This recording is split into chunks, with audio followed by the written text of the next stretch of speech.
Oh, man, when I made this hot chocolate, it was so hot it almost burned my hands. I let it sit just a few minutes, and now it's as cold as ice. Well, maybe you should have used this mug. How would that have helped? I'm not exactly sure. I do know that my mom puts hot coffee in this cup and it stays warm for a long time, but it doesn't burn her hands. What is different about this mug that keeps the liquid inside it warm?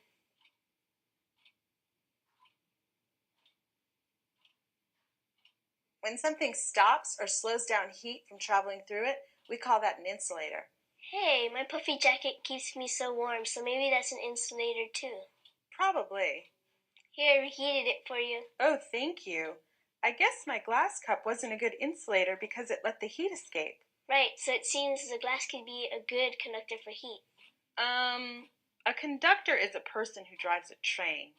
It's the same word, but this kind of conductor is different. So let me guess. A conductor is the opposite of an insulator? It is a material that lets energy pass through. Right. You could think of it like a traffic light. A conductor lets the energy flow, but an insulator slows or stops the energy. Does this have anything to do with electrical energy too? Yeah, I've actually heard about the conductors and insulators, mostly in the connection with electrical energy. I wonder if glass conducts electricity as well as it does heat. What are some conductors and insulators of electricity?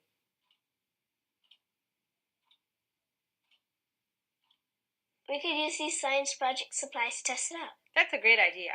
We'll make a circuit and we can try a few things to see if the electricity passes through them or not. Okay, so we've got our circuit assembled. The energy flows from the battery through the wires and lights the bulb. But it only works when the current flows in a complete path. Okay, so let's test the glass mug in the circuit. I think the mug will conduct electricity because it conducted heat. I think it will light up. Are conductors and insulators the same for heat energy and electrical energy? Do you think the bulb will light up?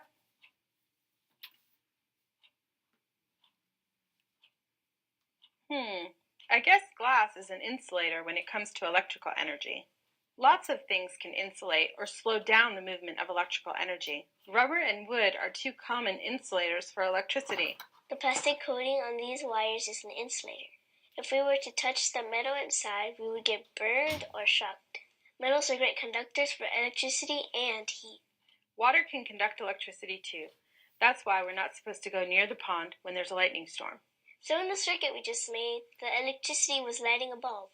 Are there circuits like that in the lamps and lights we use at home and school? Yeah, a lamp has a circuit inside. When you plug in or turn on the lamp or a light switch, you are connecting the path so the electricity can flow through it, making the circuit complete. And that's when the light comes on, when the circuit is closed. When you turn the switch off, you must be opening the circuit again. When you break the path of electrical energy, it can't flow through anymore. Open circuit, closed circuit. Open circuit, closed circuit. Open circuit, closed circuit. Okay, that's good. That's enough. Can you explain what an electromagnetic field is? Sure. Around the magnet, there is an area where the magnet has power to attract things. That is its magnetic field. So for this magnet, the magnetic field reaches to about here. Or you can use a compass. The needle will move when it enters the magnetic field. Okay, but what does electricity have to do with this?